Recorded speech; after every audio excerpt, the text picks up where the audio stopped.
ചില സമ്മാനങ്ങൾ.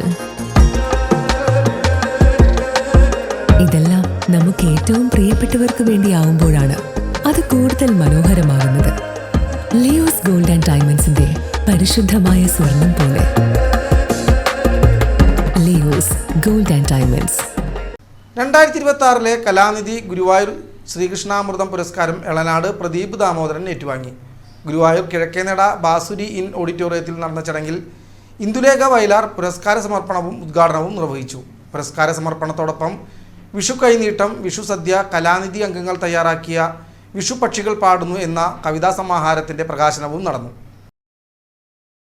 മല്ലിശ്ശേരി പരമേശ്വരൻ നമ്പൂതിരിപ്പാട് മുഖ്യ അതിഥിയായി പങ്കെടുത്ത ചടങ്ങിൽ സംഗീത സംവിധായകൻ മോഹൻ സിത്താര, കലാമണ്ഡലം ക്ഷേമാവതി, തിരക്കഥാകൃത്ത് PR നാഥൻ, ACP KG Suresh, Guruvayur Devaswom board chairman AV Gopinath, municipal secretary H Abhilash Kumar എന്നിവർ സംബന്ധിച്ചു. കലയുടെയും സാഹിത്യത്തിന്റെയും വൈവിധ്യമാർന്ന പരിപാടികളോടെയാണ് ചടങ്ങ് സമാപിച്ചത്.